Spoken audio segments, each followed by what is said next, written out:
ഈശോ മിശിഹായ്ക്ക് സ്തുതിയായിരിക്കട്ടെ. പ്രിയപ്പെട്ട മാതാപിതാക്കളെ, ഓശാന തിരുനാളിൻ്റെ എല്ലാ ആശംസകളും എല്ലാവർക്കും നേരുന്നു. പ്രാർത്ഥനയോടുകൂടി നമുക്ക് ഇന്നത്തെ ദിവസം ഈ രാത്രിയിൽ ബെനഡിക്ട് പ്രയർ അനുഗ്രഹത്തിൻ്റെ പ്രാർത്ഥനയിൽ പങ്കെടുക്കാം. മക്കളെ ഈശ്വര സൗധത്തിൽ ചേർത്ത് വയ്ക്കാം.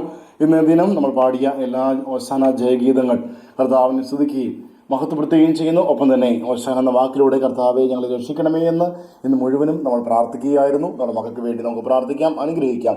കർത്താവിൻ്റെ വലിയ അചഞ്ചലമായ സ്നേഹം നമ്മുടെ മക്കളെ വലുകയും ചെയ്യുകയും എല്ലാവിധ തിന്മകളിൽ നിന്നും അവരുടെ ജീവിതത്തിലെ എല്ലാവിധ പാളിച്ചകളിൽ നിന്നും എല്ലാ അസ്വസ്ഥകളിൽ നിന്നും വേർതിരിക്കപ്പെടുകയും വിശുദ്ധീകരിക്കപ്പെടുകയും ചെയ്യട്ടെ. കർത്താവിൻ്റെ കൃപ നമ്മുടെ മക്കളുടെ ജീവിതത്തിൽ ഒഴുകിയിറങ്ങി അങ്ങനെ എല്ലാവിധ തടസ്സങ്ങളിൽ നിന്നും മക്കൾ രക്ഷപ്പെടുവാൻ, ഐശ്വര്യത്തിലേക്ക് കടന്നു വരുവാൻ, അവരുടെ കാൽവെപ്പുകൾ സുരക്ഷിതമായി നിലകൊള്ളുവാൻ നമുക്ക് പ്രാർത്ഥിക്കാം. ഇന്ന് അനുഗ്രഹത്തിനായി നമ്മൾ പ്രാർത്ഥിക്കുന്ന വചനം 124 സങ്കീർത്തനം 8 വചനം.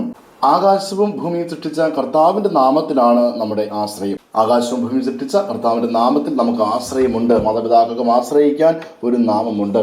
അത് ആകാശവും ഭൂമിയും എല്ലാത്തിൻ്റെയും സൃഷ്ടാവിലാണ് നമ്മുടെ ആശ്രയം.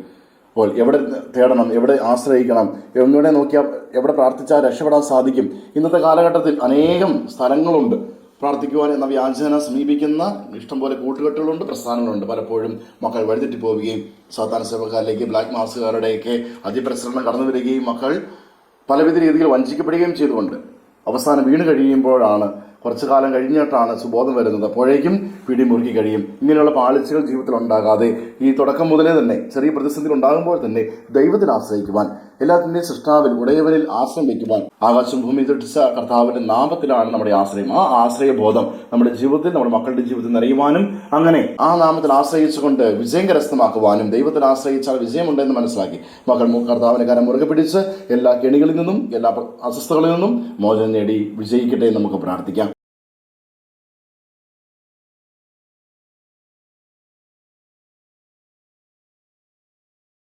പ്രിയ മാതാപിതാക്കളെ, ഈ സമയം നമ്മുടെ മക്കളെ ഈശോയുടെ കരങ്ങളിലേക്ക് സമർപ്പിച്ച് അനുഗ്രഹിച്ച് പ്രാർത്ഥിക്കാം. മക്കൾ അടുത്തുണ്ടെങ്കിൽ അവരുടെ ശിരസിൽ കൈവച്ചും അതിന് സാധിക്കാത്ത പക്ഷം അവരെ മനസ്സിലോർത്ത് അവരുടെ പേര് പറഞ്ഞ് നമുക്ക് പ്രാർത്ഥിക്കാം. ഈശോയെ, അവിടുന്ന് ദാനമായി നൽകിയ ഞങ്ങളുടെ മക്കളെ അവിടുത്തെ തിരുഹൃദയത്തിലേക്ക് സമർപ്പിക്കുന്നു. പിതാവിൻ്റെയും പുത്രൻ്റെയും പരിശുദ്ധാത്മാവിൻ്റെയും നാമത്തിൽ അപ്പനായ അമ്മയായ ഞാൻ എൻ്റെ മകനെ, എൻ്റെ മകളെ അനുഗ്രഹിക്കുന്നു. കർത്താവായ ഈശോയെ, സാത്താൻ്റെ എല്ലാ കെണികളിൽ നിന്നും ഞങ്ങളുടെ മക്കളെ സംരക്ഷിക്കണമേ. അവിടുത്തെ നാമത്തിൽ ഞങ്ങളുടെ മക്കൾക്ക് ആശ്രയമുണ്ടെന്ന ആ ബോധ്യം ഞങ്ങളുടെ മക്കളുടെ ജീവിതം നിറയട്ടെ. ഹൃദയം തുറന്ന് അവിടുത്തെ സ്തുതിക്കുവാനും മഹത്വപ്പെടുത്തുവാനും, അങ്ങനെ ആകാശത്തിൻ്റെയും ഭൂമിയുടെയും സൃഷ്ടാവായ അങ്ങിൽ വിശ്വസിച്ച് അങ്ങിൽ ആശ്രയിച്ച് ജീവിത വിജയം കരസ്ഥമാക്കി എപ്പോഴും അവിടുത്തെ സ്തുതിക്കുവാൻ ഞങ്ങളുടെ മക്കൾക്ക് ഇടയാകട്ടെ. ആമേൻ. യേശുവേ നന്ദി. Hallelujah, hallelujah, hallelujah.